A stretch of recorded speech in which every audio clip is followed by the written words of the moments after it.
And we are live. Welcome, Rob Sanders. You're on Bald&Balding. You've shown poor judgment in showing up here, but we'll make the best of it. So, how are you this evening for you? It's evening. I'm in the UK. It's just coming up to 8 p.m. It's a nice summer's evening. You can see out the window. It's bright sunshine still outside. Doing good. Had a busy day, but hopefully going to answer some interesting questions. And you'll notice that the rest of the 6 scribes have already turned up and started heckling. It never takes long. Okay, all the people should come up here for you. So, the first question I have to ask, because you're British, is which goes on the scone first, cream or the jam? Now, this is a topic that causes some controversy. See, and that's what I've told you. You get more viewers is controversy. So therefore, I'm gonna go straight into controversy and say I do it the Cornish way, which is butter, jam, then cream, and that is the right way. And anybody who does it differently is wrong. So I cannot remember the guy's name now, but he was from Cornwall, and he's like, well, if you're proud of your cream, then that goes on top. If you're not, then you hide it under the jam. So yeah. So there you go. You're already smarter than us because you have a cool accent. Funny, in the UK, I don't have an accent at all. I grew up in the Midlands, and my dad's from the northeast of England, and my mum's from the southeast of England, and I now live in Wales. So any trace of accent I had has kind of been sort of spread out. I have a typically average British accent. There you go. So tell us about your books, because EL will come along soon, and he'll insist that we talk about them. Yeah, she often likes to talk about books and perhaps writing, and even more worrying, grammar. So I'm a fantasy author. I write epic fantasy setting in a medieval fantasy setting. It's not just medieval Europe. There's some twists, some interesting cultural ticks that I've written in and made integral. All of my works are in the same world, so I've actually written 3 books now. As we were just saying, I'm just about to publish a 4th. And I've written a number of short stories as well, some of which are published, some of which are not yet. They're all set in the same world. They're all in the same timeline. So my first book was A Path of Blades, which you can see there, which is a standalone. It's kind of, some people call it low fantasy, or some people say it actually reads a bit like historical fantasy. There's no magic, really. It's sort of political drama, family drama type narrative, which is followed by Tan's Last Stand, which is a novella. Which is a Western-themed fantasy novella. It's essentially the Magnificent Seven or Seven Samurai, but told in a fantasy setting. And it does sit in the chronology of the story. It comes after Path of Blaze, and then there's Demon's Tear, which comes after Tan's Last Stand, which is a full-length, very chunky, as you can see, epic fantasy novel. And it's the first book of my epic saga called the Jantakai Saga, which I think will be 5 or maybe 6 books when it's done. And I have to ask, how many pages is Demon's Tear? 550, I think. Oh, okay. So I'll never read it. Okay. Well, good luck to you. My rule is 500 pages max. So reasonable. A Path of Blades is much more brief. It's half the word count, so much more readable. We have a question from Alex, who does read 500-page books. Yeah.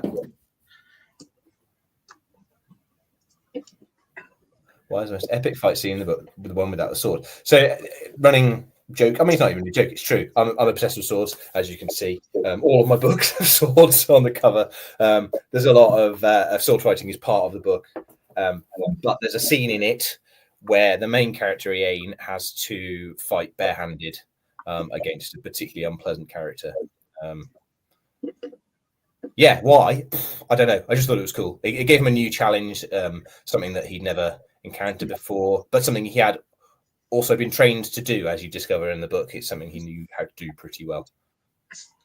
And then Kristen, love you, but we just disagree. Should have made the text smaller. I could have probably squeezed it in under 500 pages if I'd made the text smaller. Well, if the audiobook comes out, then I'll just, forget that I know the fact that it's over 500 pages. I always tell people if it's over 500, it just needed one more good round of editing, and you could have got it under. You're probably right. But Probably right. The great fear I have is when I finish my series, I don't think there's any way that my book 7 will be under 500 pages, and then I'm going to have all these people in the comments reminding me about my own rules, and then I'm going to write a book longer than 500 pages. So if I go all George R. R. Martin on you, you'll know why. Yeah. But oh no, the book's completed. It's just 602 pages, so I can't publish. No. Well, the sequel to Demon's Tear is longer. It's word countier, but I've shrunk it so it's the same because it's going to be the same size of book. And my book books are small compared to some of the Secret Scribe books. Looking at you, Bill Adams, mostly. Oh yeah, God's blood. Yeah. Oof. Oh, here we go. What is your poison today, Rob? It is not iced tea. It's an American Pale Ale, actually. Very good. And it's quite nice. There you go. I'll only do that, Dave, if Gordon can shave his head and be in there. So you've written. Where are your books? Are they set like in England? I know you said medieval. Or is it just not straightforward? They're set in a world that I created. I actually drew the map many years ago. I'm like talking 25 years ago with a friend of mine. I might be able to see this. Yep. That's the world map called the Jantakai, hence the Jantakai saga. Jantakai means twin swords. Twin swords are something that's really important to the way the story will play out. It's a European type continent in that latitude and climate is probably similar to we experience. So some bits are a bit cold, but it's not like icy, and some bits are a bit warm, but it's not desert. It's in that temperate zone in the middle. It's 8 p.m. I'm sure they're drinking alcohol by now. Yeah. Tea is late. Tea is early. I've had my fill of tea. Don't worry. So tell us about your main character is Ian. Yeah. So Ian Conno, as Dave said, unpleasant things happen to him pretty much from the word go right to the end of the book. I mean, I'm not very nice to him at all. And he's left blundering through this world that he doesn't know anything about. He doesn't even speak the right language at one point. And he has to figure it out. The trouble with Ian is he is a quite a sensitive soul, but he's in a killer's body, basically. So he's constantly put in situations where he needs to defend himself, needs to defend other people, which he does, but he doesn't feel very good about it. And then, as Dave's just mentioned, there's the other two main characters are a pair of women, Elia and Nastya, who have their shit much more together. Excuse my French. They know exactly what they're doing, and they spend most of the book trying to evade some people that they have ripped off, really. And their paths intersect. So you said this series is going to be 4 or 5 books, is that right? Or 5 or 6 books? A minimum of 5. I think that I've got 5 in my mind, but it depends how long the telling takes of some of the bits. It might stretch to 6. Rather than making it I don't want a 200,000 word book. I can split it down. I think 5 or 6. But I do know what's happening. It does have an ending. I've thought of it already. I've basically written it in my head. It will be finished in due time. It's not going to be one of those ones that goes on and doesn't really come to a conclusion. I know what's going to happen. So when you wrote your first book, how long was the series going to be? Has the series grown in length now that you've thought about it more?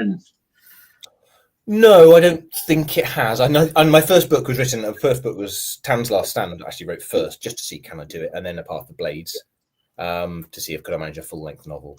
But I was always thinking of Demon's Tear. That was my main project. But I wanted to be ready.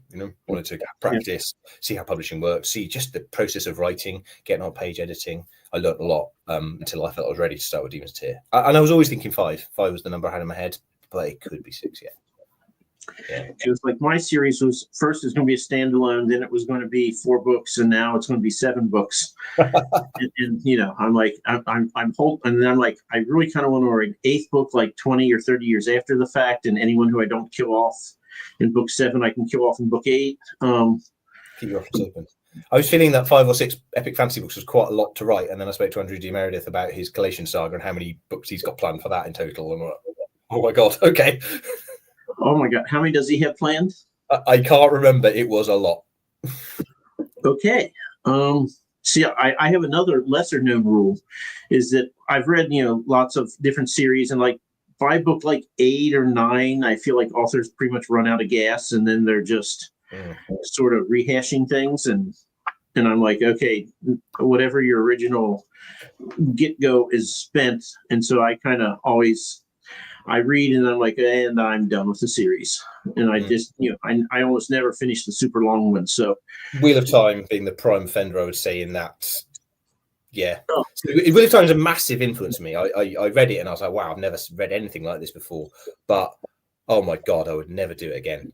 And when I started the Jantaka saga, part of it was that to tell that grand saga type thing like the Wheel of Time, but keep it brief, keep it snappy, keep the plot moving along. Don't have those half books where nothing happens and people just sit in rooms staring at each other, which seems to happen in the Wheel of Time.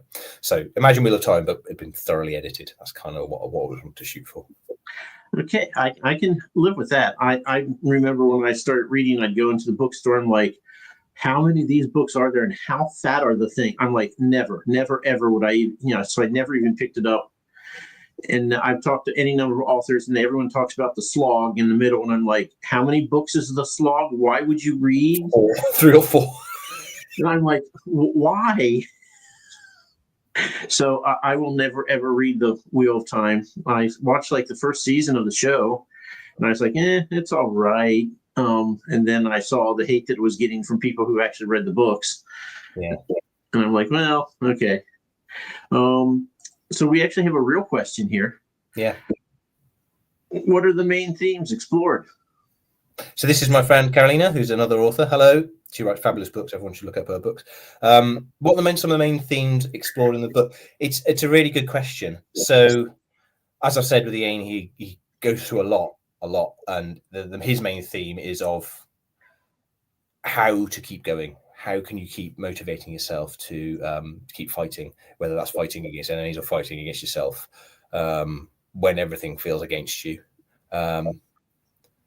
And with the girls, Nastya and Elia, they've got some very specific ambitions in mind. And as they get deeper and deeper and closer to fulfilling these, things get more and more dangerous. Their theme is it going to be worth it? They're desperate to get to this end goal. And is it going to be worth it? Is the question they constantly ask themselves. How far should we go before we give up? So yeah, I think that's probably the most complete answer I can give to that one. I'm just impressed. If people ask me what's the theme of my books, I'm like, I don't know. Stop. This guy, he's kind of dumb. He makes it worse for himself more times than he makes it better. Yeah. And you sort of stumble to the end. Basically follows my life. So John 4 is behaving himself today in the chat. This is wonderful. So you got 5 or 6 books here, plus the 2 that you've written, the standalones that you've written. Are you going to write more in this universe, or is that it for you? You're going to move on to other things, maybe not bigger or better, but different? I haven't decided is the short answer. The long answer is that the way I envision this working is a little bit like in Marvel, the MCU or something, where I can write the main plot, but there's lots of scope for little diversions. And in fact, a lot of my short stories are diversions to other places or other times that maybe we haven't experienced in the main plot, but adds a little bit of world building.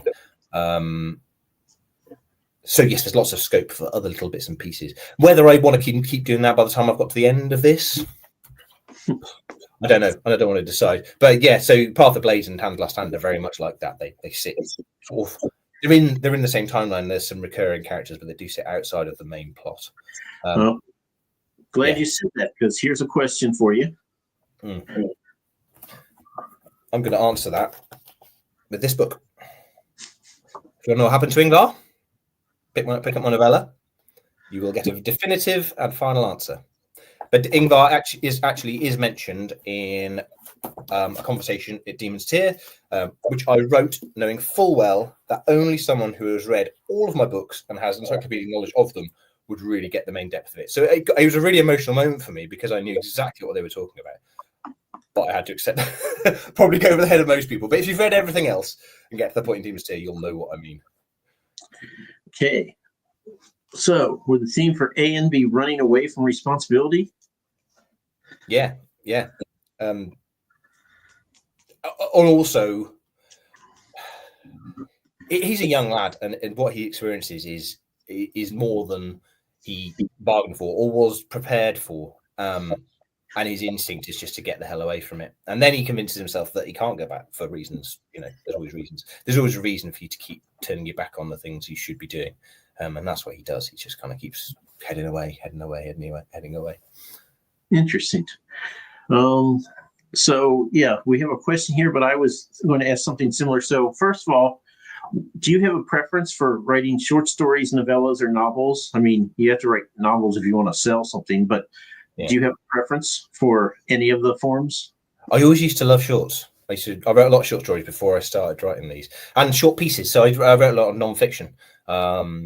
I've written about sport and various things, written about the outdoors, stuff that grabs my interest, and I've had things published. I really like being very brief. I've written some 100-word shorts that are a really interesting challenge.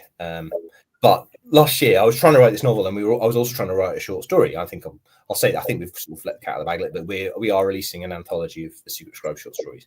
So I was writing the story for that, and it was the hardest thing I have ever done. It's quite a long short story. I think about 8,000 words, but it was like pulling teeth. I dragged the words out. It was just so difficult. I think I put a bit of pressure on myself, and also knowing that it was going for an end result. I mean, it's got to be really good. It's got to be really good. Yeah, and it was really hard. I mean, when everything settles down, I seem to have got a lot going on at the moment. When everything settles down, I would like to write more short stories. I do like that, trying to capture a narrative, but within a very short period of time, and being economical with words. Yeah, so I can tell you, I found from my experience, I wrote 4 Bertani books in a row. And that 4th book, I was like, oh my God, it's been so long since I published a book. I got to get finished. I got to publish. And it just ground me to dust because I was putting all this pressure on myself because, it's sitting with 3 reviews on Amazon. So clearly it had to come out. There were 3 people who really wanted it. So now I'm kind of like, you know what? It'll come out when it comes out. And if something else seems shinier, I'm going to just do that because do what you're motivated to do. Yeah. Which is why you're not living it, and it'll show, I think, in the end product. Yeah. And that's why I have like a 1.5-year detour into sci-fi now. So I will get back to Bertani. I am going to finish. But yeah, I started a sci-fi series, and now I'm going to publish the first book in a different sci-fi series. And then sooner or later, I'm going back to Bertani because there are lots of people who I have to kill who people like. And I can't wait to kill off the people that are liked by people. Yeah. Let's see. So I wrote 3 short stories that went in my second book. And I was like, man, I really love short stories. You get in, you get out, it's great. And I've not done it again since. And I'm like, I really like this. I should do more of it. Have not. No. In some ways, writing a short story is harder than writing a book because you've got to have a start, middle, and end in such a short span of words. And if it's not tight, it's not spot on, just forget it. It's got to be really, really perfect. Yeah, I mean, it's not quite poetry, but there's an economy of words, and you have to, okay, what do I need to have, and what can I cut? Yeah, I mean, you have to really be ruthless. Yeah, sometimes it's quite useful to try and write to a really specific word count, like try and write exactly 1,000 words. That really makes you pull out the important things that you really need to tell the story. So, if Tim McKay is here, he should treat his stories more like short stories and edit them ruthlessly and get them down under 500 pages. Anyway, no one's ever going to listen to me, so that's okay. I can say these things. So, are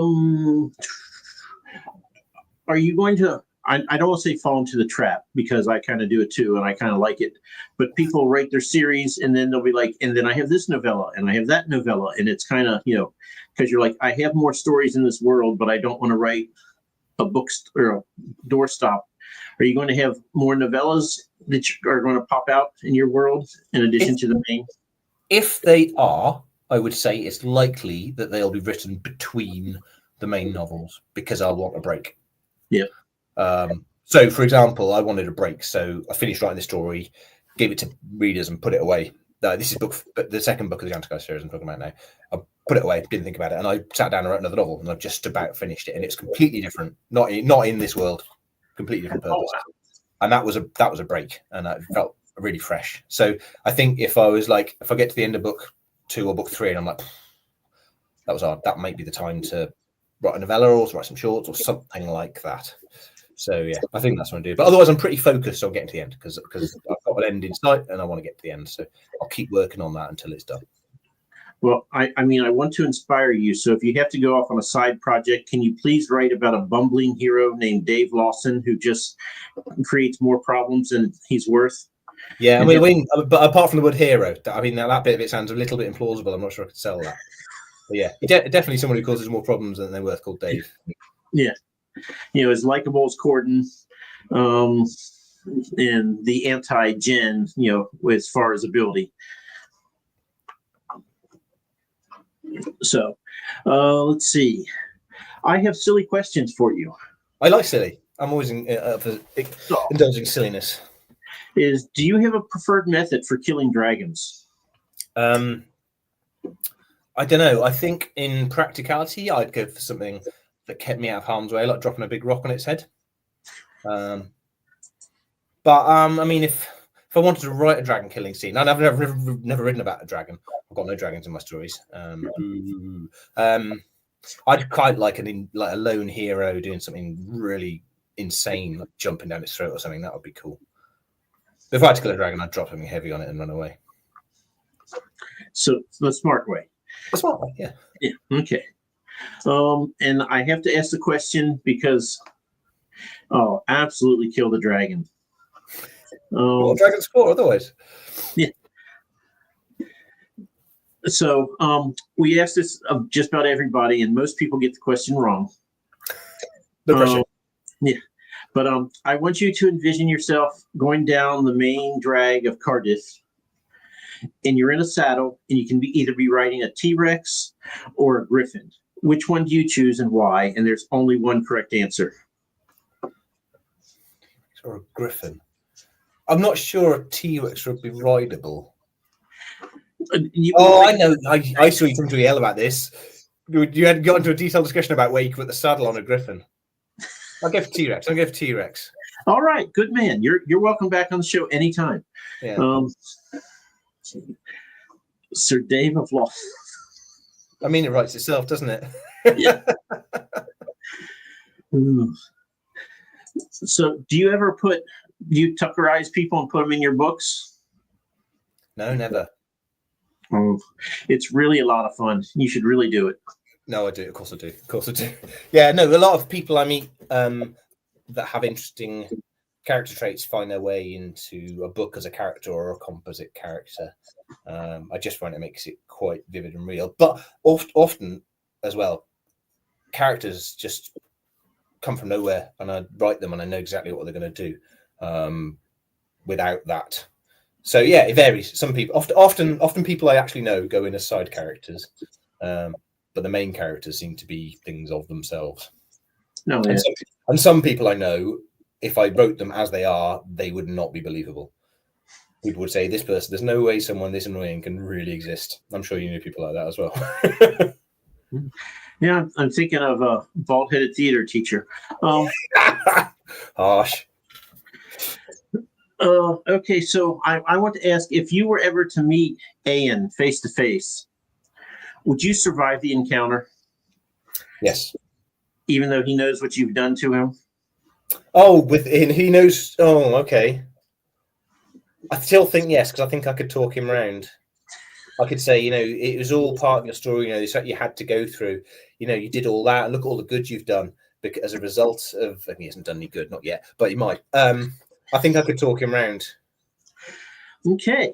He's a trained soldier. He's quite obedient, so I could probably just order him to stand down. Okay, there you go. But if he did start a fight with me, he would rip my head off. He's like substantially bigger than me. So next question, I have to ask first, have you been to the US? Only once when I was quite a lot younger, as in like 10. Oh, okay. So you've never been in a Walmart, or have you? I haven't, but I think I've seen enough American TV to have an idea of what they're like. So the question I like to ask people is, if you and Ian, you're walking into a Walmart together to experience the phenomenon, and you turn to get, what you all call it, what, a buggy or a trolley or something? There we go. Yeah. So you turn to get the trolley, you turn back, and Ian is gone. Where has he gone in Walmart? Because they have everything. Yeah. And what is happening once you find him? He would have gone to eat. Undoubtedly. Okay. He's a big lad. He does a lot of exercise. He'll be hungry. And if they have salmon in Walmart, it'll be on that like a shot. Salmon? Oh yeah, they'll have salmon. He'll go straight to where Ian comes from. You only eat salmon at very special occasions. So if you've got free access to salmon, he'd be pleased as much. Which is a little foible that has not made into any of my writing. It just exists in my head. I know it's a fact, but I've never managed to write it anywhere. Okay. So not for the guns or anything fun like that, or ice cream, just straight for salmon. Well, he might have the ice cream afterwards, but yeah, I think he just, any kind of meat, bread, that's what he's used to. But yeah, eating would be his main priority. Okay. Solid. I mean, I respect that. Yeah. I mean, I'd probably be similar, and there's a certain amount of meat in Ian as well, so I think we'd have similar goals in terms of making sure our stomachs are full. Okay, to keep in the vein of ridiculous questions, if you could have any mythical creature as a pet, what would it be and why? Any mythical creature as a pet? Oh, that's a good one. I mean, the obvious answer is a dragon.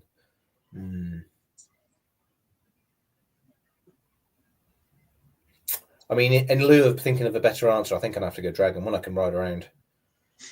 My garden's pretty big. I maybe not a full size, huge one like Game of Thrones, but a bit smaller than that. Big enough to ride, but not that it needs its own palace to live in.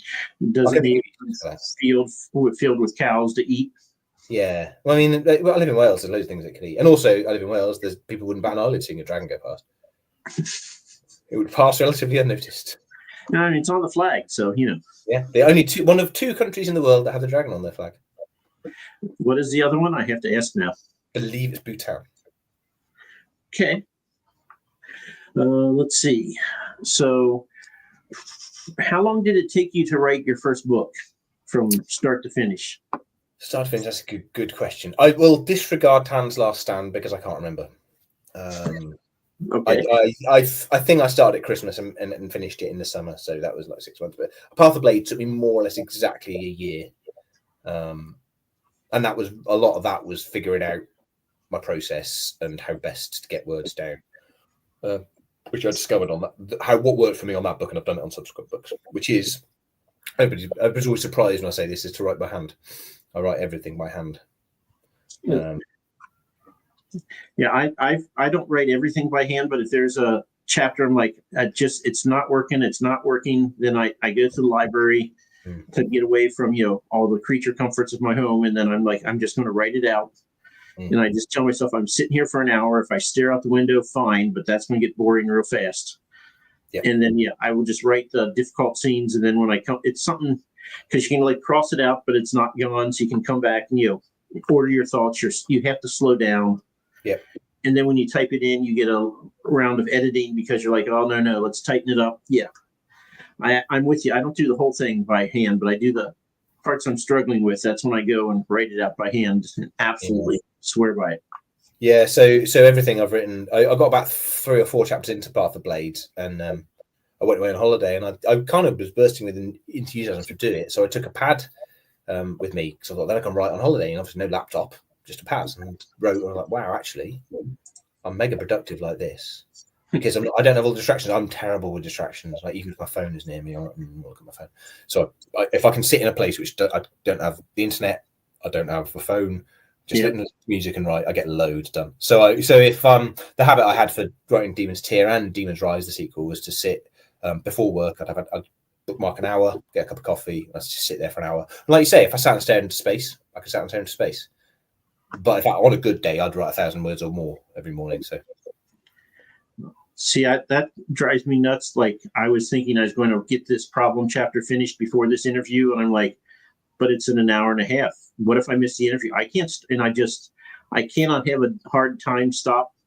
So after this is over, I will write that. That's fine. Yes. I have the rest of the evening to do it. But if I have a deadline, oh my goodness! Even if I said, like, I'm going to publish this in August, oh my God, that's painful.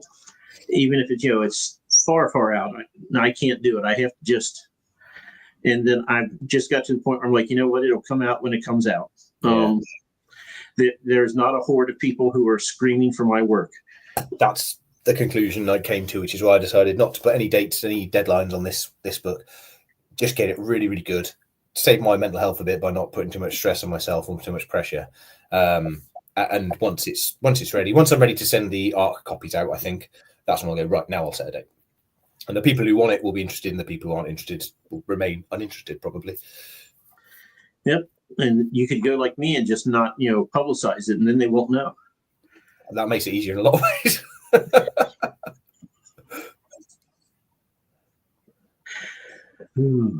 I don't know if is Tim directing that at you. I think he is. I think it has to be you. Although the book that's coming out in July, the villain of the series is none other than Timothy Wolf. So, dun dun dun. So yeah, he's a CIA agent. Nice. Yeah. So yeah, that's actually been kind of fun. Sooner or later, I'll let him read what I've written about him. But I almost think I should make him wait until the book comes out. Sure. Yeah. Give him a nice surprise. Lizard people villains, nice. Not yet, but the next arc might have lizard aliens coming. So, so do you write anything other than fantasy? Are you going to write urban fantasy or sci-fi or anything? I don't know. Or I guess nonfiction you could do again. Yeah. The thing that puts me off all of those is it feels like it needs a bit more research. Fantasy is really blank canvas. You can make anything up, rationalize it, justify it, and you can write it. I as a reader, I read a lot of historical fiction. I love historical fiction. Bernard Cornwell, Simon Scarrow, Connie Golden. Love historical fiction. It'd be that European, so Roman, Anglo-Saxon, medieval history, or I've read some books on Mongolian history from Connie Golden. Love it, and I'd love to write it, but I'd be worried about the research. So, although actually, the project I'm working on at the moment is kind of historical fiction, historical fiction blended with fantasy. It's a bit of an odd one, but I've done quite a lot of research for that, and because I want it to be right, anything that I write down that's not a fact, but based on real mythology, I've made sure I've done my homework, and I get it right. But it's just so easy to go down rabbit holes researching these yourself. Oh yeah, absolutely. And it's not often that I agree with Dave Lawson. I almost figure that's a mistake if you do, but I'm wholeheartedly agreeing with him here. Low fantasy, detective. So low fantasy setting Cardiff. I mean, it's very easy to do because Cardiff is basically a magical land anyway. I'd say that about all of England, but yeah, or United Kingdom. I can't keep straight. What you have 16 different designations. Yeah, and we've got Secret Squad members in all of them. I think we've got English, Scottish, Irish, and I'm not Welsh, but I live in Wales, so we've got it all covered. There you go. And then you got Oklahoma covered and Texas. Yeah. Let's see. So if you did write something, would it be nonfiction because I'm like you, I love to do research. I almost wish I could just research and then be like, and these are all the rules of the land. Now someone write a story. Yes. That'd be great. Yeah, that's my worry that I'd end up to. Do you know what I do like? I do read, as well as fic, I read a lot of thrillers. I love real world thrillers, action movie type books. I'd like to try writing something like that, but again, to write in a real world setting, I feel I'd want to really know it inside out. So if someone from that setting read it, they wouldn't go, "This is nonsense." So actually, what I was thinking about doing was to go, right, well, I want to write a thriller. I'll just set it in a fantasy world, and then I don't have to do that research. Write a kind of Jack Reacher type book, but fantasy? I don't know. I think urban fantasy thriller set in Cardiff would be wonderful. Yeah. And again, he could have a dragon, and people wouldn't bat an eye. Yeah. Well, before I wrote all of this, one of my ideas was writing a children's book. Lamia, I think, asked a question. I was out on a walk with my son, and just to keep him entertained, I started telling him a story, and it sort of snowballed into this sort of magical story, and he really loved it. And I've still got it in my head, but I've never got around to writing it down. So maybe that's something I could branch out into.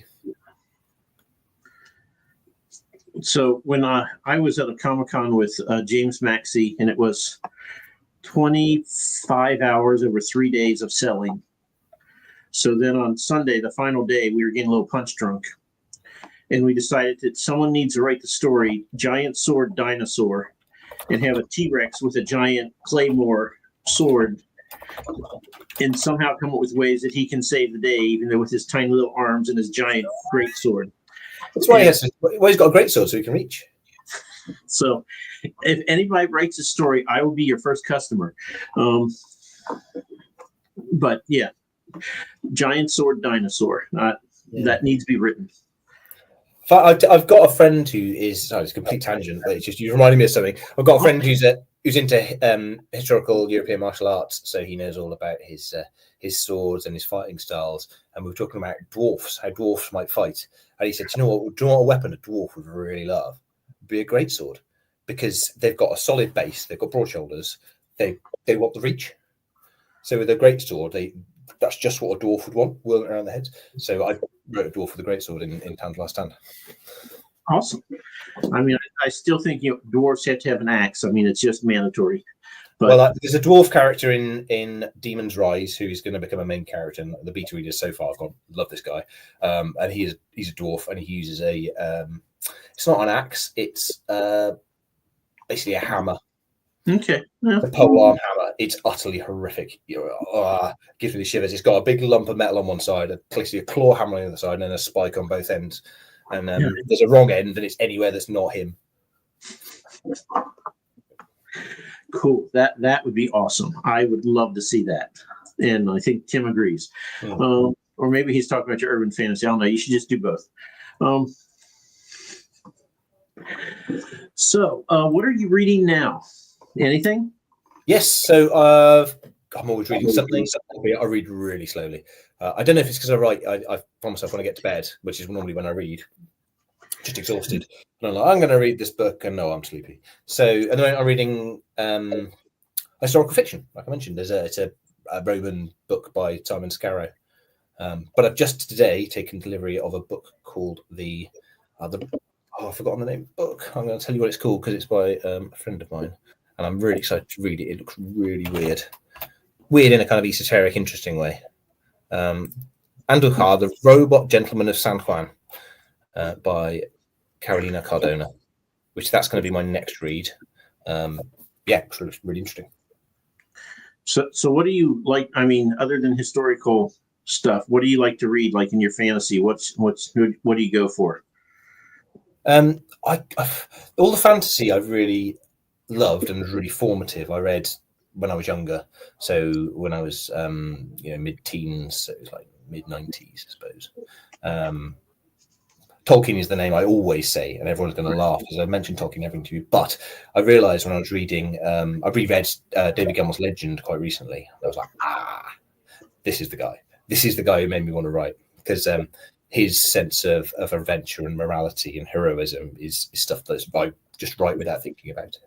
And that's kind of, it sort of has a modern feel, like his characters don't go thee and thou for, and they talk normally, and there's a grittiness to it. And I think that's something I incorporate in my writing without thinking about it.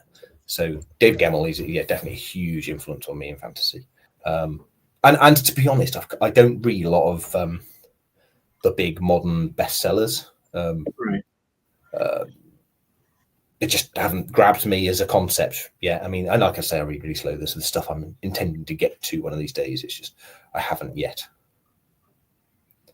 I mean, you're British, so obviously yes. I haven't quite got the pipe smoking. everybody would love that comparison. And in one of the first reviews I got from for Path of Blade, someone mentioned Tolkien. He didn't say this book is like a Tolkien book. He said some of the descriptions of landscape and weather and stuff is akin to Tolkien. I was like, that'll do me, because plenty of people criticize Tolkien, and it as brilliant as it is, you wouldn't see that in some of the way he writes in a modern book. But I think some of the ways he uses language are extraordinarily vivid. So yes, no, I don't get compared to Tolkien as often as I would like, but it has been said. There are bits of my writing that represent bits of Tolkien. So have you got any really bizarre reviews, people not liking your book, or else people over the top gushing about it that you're just like, ooh, it's just not true? Being a typical self-depreciating Brit, any good review I go, that's nonsense. And then in any bad review I cry. So there's no way of really pleasing me with a review. I get that. Yeah. There's sorry, my cat's just running around over there. There's one of my reviews on Amazon, it was 2 stars for Path of Blade, and it said appropriate title, and that was it. Okay. I didn't know what I could do with that one, so I kind of left it be. And now, really, I very rarely look at reviews because I find they don't give me anything I need to know. If people want to give me feedback, they will come to me and give me feedback. If people just want to write stuff on Goodreads or Amazon, that's up to them. I don't think it'll do me any good at all to read it. Although, that said, I noticed I had a 3-star review, so I read it. And I don't know why I did, but I did. And they were like, yeah, just didn't get into it. And I was like, well, not every book's for everyone. I can live with that. Plenty of books I've picked up and gone, I read all my reviews because I'm like, at the end of the day, if you didn't like it, okay, fine, whatever. I got 1 2-star review, and the woman was a little crazy, and she's like, I haven't decided if I want to read the next book or not. And I'm sitting there going, oh, please don't. Just stop. Buy someone else's book. Do everyone a favor if you didn't like the first one. But yeah, it's always entertaining. The one thing that I just absolutely love that was Bengus Books by Bengus said, he's like, in Mike's books, you just never know what's going to happen next. I don't even try to guess anymore. And I'm like, oh my God, I would pay good money to have someone say that. And he said it for free. So yeah. But I know Palmer Pickering, she got the one that I would also love to have when they said her writing is like glass. You have no idea what her writing style is because you're so focused on the characters and the world and everything else that it never even occurs to you to think about the writing style. And I'm like, my God, I would kill for a description like that. Yeah. So, but I don't know. I think writing style is overblown. Be clear and then don't worry about it. I think that's my main thing when I'm rereading, editing. Does the sentence say what I wanted to say clearly? And if it doesn't, either rewrite it or delete it. Yeah. Oh yeah. What's your favorite part of writing? Do you like the first draft? Do you like editing? I don't have the best attention span. Says somebody who writes 170,000 bird fantasy novels. I don't have the best attention span, but I like it when it's going through the first time and I'm experiencing something. It's like living it. Like it's almost like I'm reading the book. I don't know exactly what's going to happen. I've got a plot in my mind, but I don't know exactly what's going to happen from one scene to the next. I know roughly that there needs to be a conversation, but I don't know exactly what the characters are going to say. It all flows out as I'm writing it, and it's all new and exciting. And then once it's on the page, and you've got to make it good, that just grinds me down. And I know you need to do it. I can't publish my first draft. You've got to go through it, so that I don't get a great deal of pleasure out of that. It's just something that needs to be done. But the first draft bit, I genuinely love just sitting and writing for an hour or a couple of hours with no distractions. I'm the exact opposite. The first draft I hate because I'm staring at a blank page going, okay, something interesting has to happen. No one else around. I mean, editing, I enjoy editing because I'm like, you know what? That was a nonsense sentence I got rid of. My book is now better. And I just think, I took one step towards making it, worth someone else reading. And so I don't mind editing. But the first draft is probably 60% of the whole process is me writing that first draft. And after that, I mean, I'm like, because I write, these are the scenes I want to have happen. And then I'm like, and something happens between these and the next scene. And then I have to go back and like actually fill in those spaces because, I'm like, well, they just traveled somewhere. I can't just say they traveled. What happened? And then I, come up with a little something. So that's always second, third draft. And then eventually I get around to actually describing the setting because that's the absolute last thing I do. And, I get oftentimes Ro will edit. He'll be like, well, once again, they're in a white featureless room. Would love to know what else is around them. And I'm like, okay, fine. I'll put the setting in. I've read novels that the final product had them in a white room the whole way through. I don't know how I don't know how they publish books like that. Oh, have you ever read Asimov? No, not yet. I mean, he would literally, it's like, I arrived in the shiny chrome city, and that is all the description you get of the city is it's shiny chrome. And then all these things happen, people talking, and then they leave, and you're like, don't know what anything looked like. One of those things, I mean, interesting. Yeah, your method's obviously really different to mine, but it's interesting how everyone has a different way of doing it. And anything in writing, if it's done well, can work. Yeah. But I think if you're not confident to do something outlandish, you should stick to the basics. Describe where they are, what they're doing, make the reader understand what's going on. I've got a friend who writes a lot. She's a really successful writer. She has aphantasia, so she cannot see what she's writing about. She can't, if I'm imagining a character, I think, what do they look like? I can see them, and then I write down what I can see. She cannot do that. It's all words for her, which I literally can't get my head around. Like, well, how do you write stuff that's happening? Well, I just write it down. But like for me, I see it happening. It's like watching a movie, and then I write down what I've seen. But she has a completely different way of imagining it. It's bizarre. See, now I hate you because I'm much closer to her than you, and I'm just like, he needs a sword. Okay, where was the sword? It was sitting on a table. Yes. No, it's hanging on a wall. There's a wall. And, I just kind of, okay, I have to make this work. And I don't want people going, that was the stupidest thing ever. So I try to, but I'm much, I don't know that I can see some things. Like if you say, picture an apple in your mind, I can do it, but it's work and it's not fast. I've got the whole tree. I've got an orchard. In fact, there's an orchard. There's plenty of people in the orchard as well. They're picking in the basket. No, I am absolutely the opposite. I'm very, very much closer to her than to you. Then, and I always am so jealous of people like that. Maybe I'd like first drafts if I could see it, but I just see a blank page, and I'm like, okay, something has to happen. Yeah, but then maybe that's it. When I'm writing my first draft, I'm seeing it. It's happening. It's alive in my imagination, and it's the words of the output of that, rather than I'm writing the words and then, oh yeah, that says that. One of the main ways I break writer's block or think of the next scenes, I go for bike rides, do a lot of cycling, but often when I'm in that kind of just pedaling along, not really thinking about anything particularly, it'll start playing in my head the next thing that needs to happen, and I just see it happening. And it solves plot points, it gives me character moments, it just trundled away in my head, and I get home and I write down really quickly what I've seen, and then I can write it out later. I do similar. I go for a walk. I don't bike, but we got a river walk or whatever. I just walk up and down a couple times, and then by the time I'm done, I'm like, and that's how I get through the scene. And I'm like, yes, that is, that's the thing that ties chapter 3 and 7 and 16 all together is. And then I'm like, great. Now I have to write down on a Post-it note, go back in chapter 3 and mention this so that it's available.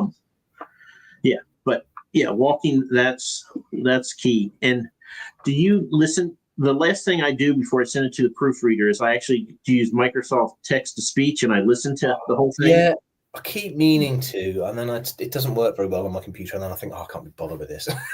Maybe I'll try it this time. What the last thing I did before I released Demon's Tear actually was I got a paperback printed and I read it as a paperback, which is really different to reading it on the screen. Yeah. And I just read it with a paperback with a pen, and I actually scribbled on it, oh, this is crap, and put Post-it notes in it. And I had this. By the time I'd finished it, it was like bristling with Post-it notes. But it really made the mistakes and bits that needed work jump out. So that really helped me.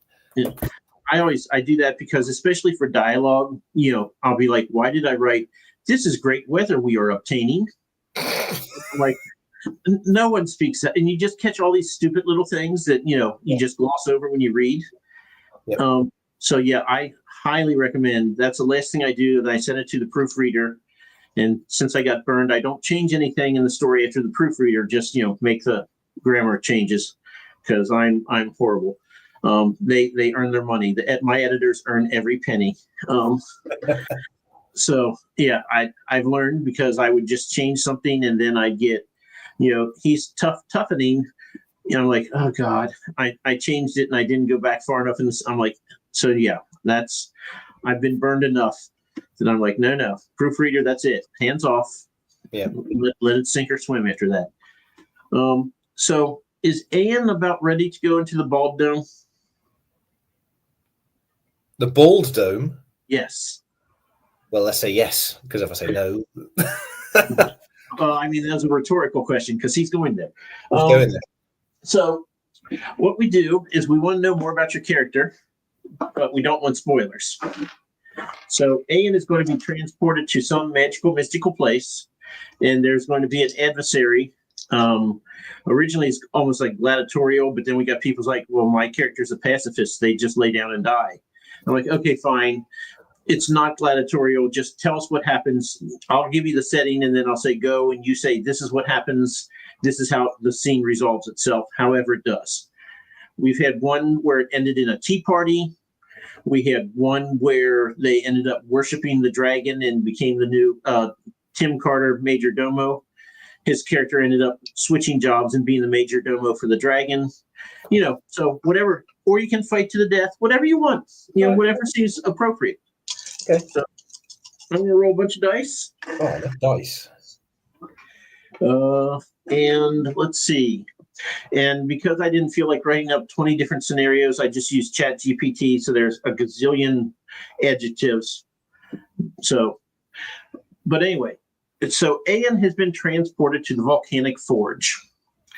Rivers of molten lava crisscross the ground, feeding into massive anvils where fire elementals hammer blades that glow with infernal heat.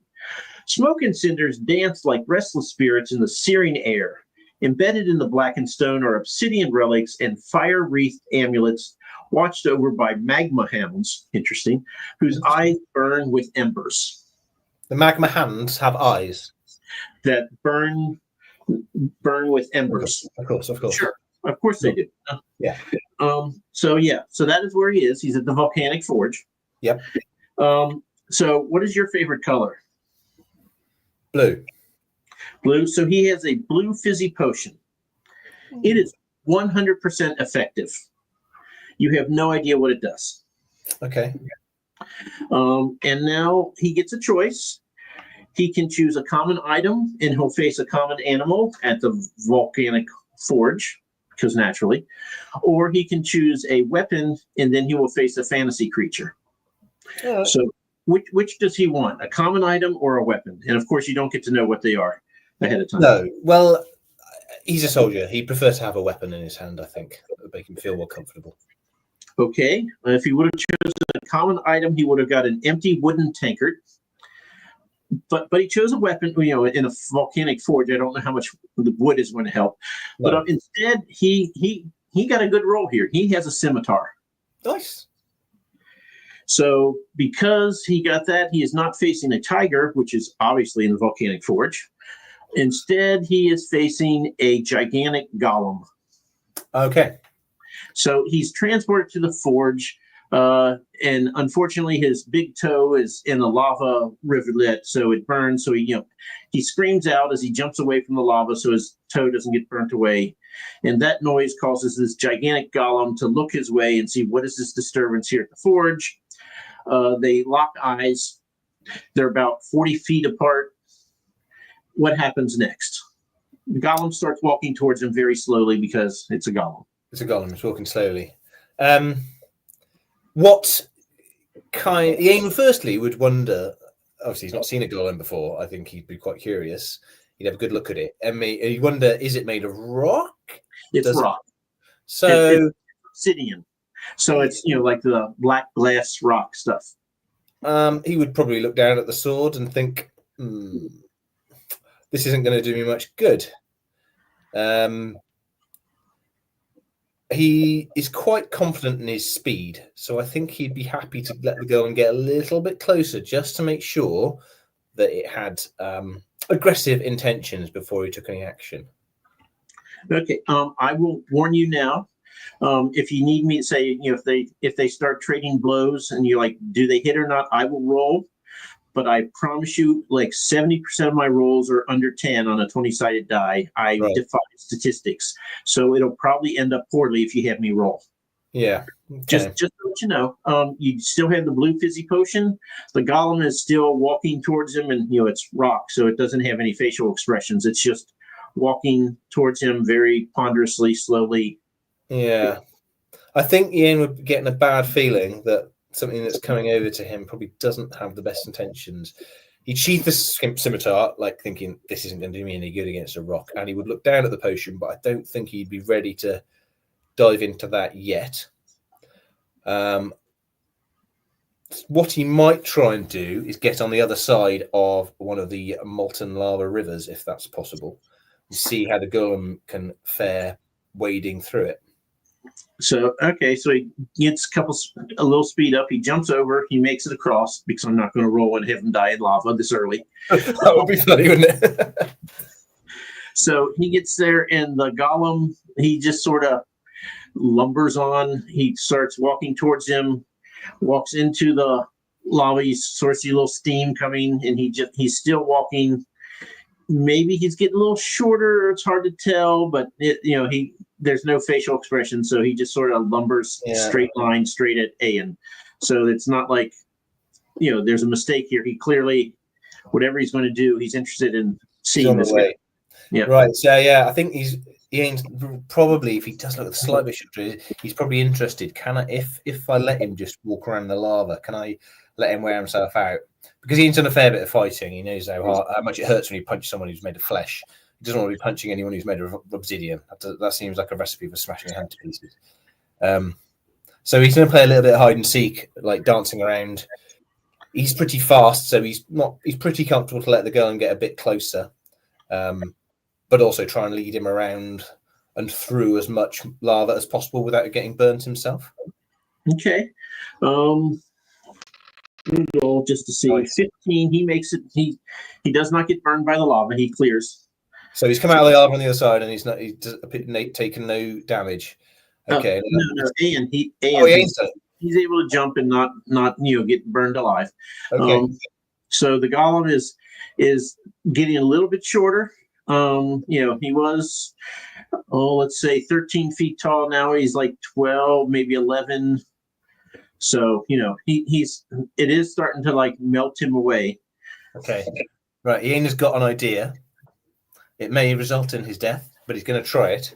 So as the golem steps towards him and is about to step out of the last bit of lava he's in, Ian's going to run forward, jump, and hit him as hard as he can, probably with feet or body, like body slam, and try and push him backwards into the lava. He's going to give that a try. So how big is Ian? You said he's 6'3". 6'3", pretty hefty, broad shoulder, muscles. Yeah. Yeah, everything I'm not yet. 16. Come on, Ian. So we're going to say he makes solid contact with him. Really hurts his shoulder. The golem is sort of wavering as Ian falls to the ground. He stands up. Golem falls down into the rivulet of magma. Yep.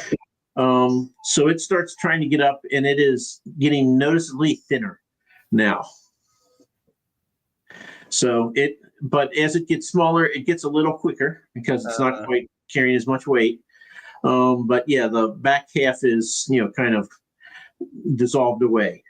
Success. Now this is the point. While the golem's thrashing about and trying to get out, Ian's looking down at the potion and wondering. It does something. Is it better he takes it himself, or does he throw it at the golem? I think he's going to throw it at the golem. So I throw it full bottle, throw it on top of him as it's flashing around to let's see what happens. Okay. Interesting. So it is the elixir of youth, and it has the recipient. So the golem is now half its age, which I don't know what that means. So I've never seen a baby golem. So basically, it sizzles in the magma, lets up a bluish smoke, and goes away. And the golem is wising up a little bit, so he actually is dipping his arm into it, and he's melting away, so that instead of having a fist, he now comes to a point. So he now has like a sharp weapon. So he's kind of declaring his intentions now. He's lying. So now he starts walking a little bit quicker, but still, he's a golem. He's not going to win any races. But he's coming at Ayan, who now has the scimitar and his wits. And let's just give it a try. Let's see. He's turned his fist into a blade. Does that make it more brittle? If I hack at it with a scimitar, he's going to dance in, slash it with a scimitar, and dance back again. Can we chop a bit off? I mean, obsidian is basically glass, so yeah. And I like it. Oh my goodness! I am rolling hot today. 18. Come on, so goodbye arm. He lops off the arm. It falls into the lava thing. It's gone. So now you have. I mean, we're getting to the Monty Python skit here with the Dark Knight. He now has one less arm. So I've melted it. I've turned it into a baby. Chopped an arm off. Ian's doing pretty well here, actually. Yeah. And this is the guy who normally runs away, you say? Not necessarily from a fight, but more from his past. Oh, okay, fair. So at this point, the golem is kind of like looking at like his elbow and like where to go. And it's kind of looking at Ayan and is kind of in shock, if you can say that a golem is in shock. Okay. So let's go for the other arm. Ooh, brutal. Well, that was unfortunate. As I rolled a 2. So as he's swinging for the other arm, he stumbles on a rock, and the scimitar goes flying from his hand and into the lava rivulets. Now he has lost his weapon. And he falls on his chest in front of the golem, who is now thinking maybe I should stomp on him. So he's slowly raising up his foot. How big is the golem now? You said it's and let's see, it was what, 13. So now it's probably about 10 feet tall. Okay. So pretty big. So and it's getting ready to stomp on Ayan. Ayan is laying on his chest below him. I think Ian better get out of the way as the next priority. So Ian's going to roll out of the way. Yeah. We're going to see if he rolls too far and gets us. Well, 18. Nope. He rolls out of the way, gets back to his feet. All's right in the world, except he doesn't have a scimitar. While the golem is sort of getting used to not stomping him, is he still standing with one leg in the air? No, you felt the vibration. Okay, it came down. Okay, fine. I was going to see if I could tip. It'd be easier to tip over when he was on one leg.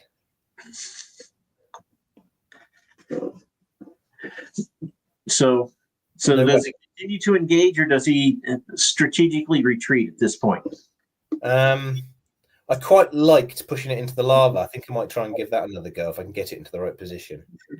Okay. Well, the golem has lost like the back half of it, so it's lighter. Yeah. So we're going to say before I roll, actually here, we'll do this because my brother always tells me that I'm making up rolls. I would have trusted you, Mike. So there we go. A 10. I do not think he hits him and bounces off, but he does not knock him backwards. Okay. And the golem swings, and then he realizes, well, that's the arm that's missing. So he's not the brightest. So now you're basically chin to stomach with the golem, and he just swung his non-existent arm and missed you. Lucky escape there. I mean, at this point, I think you either go all in and try and wrestle it, or you run away. So which would Ayan do? Which would Ayan do at this point? Once he's in, I think he wouldn't run away from this at this point. Because I don't think there's anywhere to go. I think he would go all in, grab it, try and see if he's strong enough to at least push it over. Because I think it'll take a long time to stand up again. It might give him time to escape. Okay, so we're going to go with you need a 13 for this to be successful. Come on. And that would be a 19. Okay, Gollum is in the pool. He can't get out. He ends up melting. Yay, why were you in this volcanic forge to begin with? Don't know, but you have managed to survive the encounter with a golem. There we go. I think he's quite pleased with himself. Congratulations, he has survived the bald dome. Yay. So you don't have you're guessing 2 months time for this book to come out, but you don't have a hard date? No. Is that right? I don't know. I sent an email out to my ARC team today saying basically the ARC's closed. You're on the list. It's coming soon. Just because I know once people have signed up for something and they don't hear anything, it can be very easy to sort of forget it or think I've forgotten it, which I haven't. So that's sort of committed me to doing it. And it's like I said, it's in the last stages of editing. It needs a couple more once overs from me, and then I can send out the ARCs. And then once I've done that, I'll set a date. Okay, and I have to ask you about the swords behind you. Anything special about them, or what kinds are they? The reason I've got this one, it's a great sword, aka Montante. See, it's got the these. Yep. I always forget the names of. They're like little tines. They'd be sharp on a sharp one. This is actually a synthetic sword. That's Montante. The army in my world, of which Ian was a member, are a bunch of experts with the greatsword. Partly as a sort of theoretical exercise. What if there was a bunch of soldiers who were professional soldiers and trained with this and worked and finessed it? Would that be effective? Our conclusion is it would be very effective. The downside of these kind of swords is obviously they're very, very expensive. In the medieval period when they were used, needed a lot of skill to use. There weren't many people who could use a sword effectively. Most fought with spears. They were used by sort of city militia types, because in a city you can actually keep people away from you, keep people back. If you're swinging around a sword, you're not going to go near it. And also in ranked pitch battles, they would fight alongside spearmen or pike ranks. So when they managed to lock up the pikes, these guys with the sword, they'd go through and potentially cut the pikes or cut the people who are holding the pikes because they couldn't do anything about it. But I put them in a slightly different context. I moved them a bit earlier in history. And against most enemies, I think they're pretty effective. So I got that as a practice and a sort of bit of a focus, and it's weighted like a sword, so I can carry it around and I can get a feel for what that would be like. They're very fun to use, and they're actually much faster and more agile than you would think for the sheer weight of and size of the sword. I mean, it comes up to here on me, it's up to my chin, but it's a very fast sword because it's got a long handle. Your front hand's the fulcrum. So you can, as fast as you can move your hand, you can move the tip of that sword. So it's a two-handed sword. They don't have shields. They just have their sword. Yeah. Which be kind of devastating, kind of almost like a berserker, Yeah. Well, the thing with a sword like that is if you're fighting against someone who knows what they're doing, even if there's 6 of you, the first person to attack them will die. Yeah. The rest might win, but it puts that doubt into anyone who's going to attack you's mind, is that do I want to be the first one to cop that? They're quick, and you can keep moving and use momentum, and you don't want to go anywhere near it. And the other is a longsword, which I made myself. This is a hardwood longsword. I went through a phase of making them, so I've got one that's basically this but in wood. I've got another one that is the dwarf's two-handed sword that I mentioned, which actually, funny enough, is the sword on the front cover of Demon's Tear, which is a little Easter egg. I made the model of that up just to imagine how it would be. There's a reason for that. If you read the book, you'll find out. And then this one is a long sword, which I made with rounded edges so I could hit stuff with it. It would stand up for it. My friend who again does HEMA said don't make them out of pine because if you hit things, they shatter. And that's true. I did make one out of pine, and it shattered into really sharp sections that would kill you. So the thing to be aware of this is if it did break, it would break like a bullet going off. But I haven't had that issue yet. But it's a bit of fun. I enjoy woodwork, and it's a nice little thing I can just annoy my family with. Okay. Is there anything else I should have asked you and I did not? I feel we've covered quite a lot of bases there. We talked about the next book. We talked about our previous books and how I got into writing them. I think what I like most about writing is the ability to get into the headspace of these characters, and because I write quite a big cast of characters, it always feels varied to me, and showing different people's perspective of the same event is something that I find really, really interesting. So do you write in third person? Yeah. Yep. Yeah. See, I read one article before I start writing, and they said everyone's reading first person present tense now. So I was like, okay, that's what I'll do. And again, you can do anything if you do it well. The entirety of Bernard Cornwell's Saxon Saga series, which is one of my favorite series, is written in first person from the same point of view. There's no reason not to do it. Yeah. So I just like, because your eyes are right in the back of his head, and you only see what he says, and it's very easy to mislead the reader because he didn't see that coming, so I couldn't tell you about it. Yeah. And I don't know. I like it, just the sense of immediacy when it's like, no, I'm going to die. As opposed to, and then the sword strike came from and severed him into, whatever. So, but anyway, this has been fun. When is the Secret Scribes anthology coming out? I don't think we've got a date for it. It's in production at the moment. The stories are finished. The theme is locks and keys, but everybody has taken a completely different angle on what that means. There's some really real varied stories. There's some real deep, dark, heartbreaking stuff. There's some really light comedic moments as well. I haven't read all the stories yet. I'm looking forward to it. In the summer, I think, is as best as I can do at this point. When we get a date, we'll make a big announcement, and hopefully we'll. So I want you to be able to throw one of your Secret Scribes under the bus. Oh, so if I wanted to know more about this, who should I be bugging about? When is this coming out? Who's the ringleader? Bill and Alex are driving the car on this one at the moment. Okay. So I figured those would be my top two choices. I mean, if Dave was in charge, God only knows what would end up happening. If Dave was driving the car, it would be a clown car. So cool. Well, looking forward to the anthology when it comes out, whenever that may be. Yeah, it'd be really great. It's been a fun thing to do. A real nice team effort. Now I have questions. When did you all decide that you were going to do this? How long does it take to do an anthology? When did we start?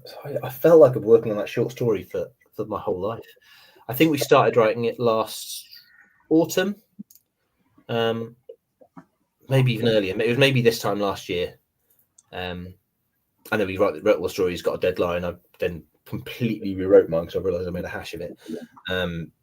It like anything writing related, it always takes much longer than you think. You think you can knock off a book in a few months, and it takes a year. Because Roe at one point had floated an idea about, hey, why don't we do an anthology? We'll start in August and we'll publish at Christmas. I'm like, of which year? It all starts with good intentions, and it all starts sounding quite feasible, and then you do it, and it's not. Yeah, you're like, well, they're just writing a short story. How long can it take? 2 weeks? A long time. And you're like, and how many people are doing this? And how many cats do you have to herd? Yeah, this is it. So anyway, looking forward to it. And looking forward to your next book when it comes out. If you do audio, let me know. I will jump on it. It's fully my intention to get audiobooks for all my books. It's just something I've got to pull my finger up my bum and do, really. And once I've got a date for Demon's Rise, hopefully everyone on the stream has seen the cover. I really like the cover. I wish I had a proof, just something to show you with this got like white snowy background, because it's this Demon's Tears set in summer and then autumn, and Demon's Rise is set the subsequent winter. And so it's a snowy scene. It looks like Norway with the bright purple jewel on the front. It looks amazing. Yep. I love it. Yeah, I've seen it on Twitter. So so I'll make a big song and dance once I've got a date. I'll make a big song and dance about release dates and the like. If you are not on the ARC list but you think you might like to, there's still time. Drop me a line. We can arrange something. Okay, so you heard it here. You can still be on the ARC list. This book is also going to be over 500 pages long. Yes, it's going to be this size. Okay. So I will not be signing up, but I do wish you the best of luck. Thank you, Mike. And your cover, that cover you have rocks for that one, especially with the jewel and the sword. I really do like that. I like the second one I saw on Twitter. I think I might like that one a little bit better actually. But you got good covers. So yeah, I like the simplicity of it, and I like the way it's turning into a bit of a theme. And now I know exactly what I want for book 3, 4, 5. So yeah, it's really well. Cool. Well, I think all we have left to do is to wave awkwardly as we go out of the show. So I'm good at that. I'm British.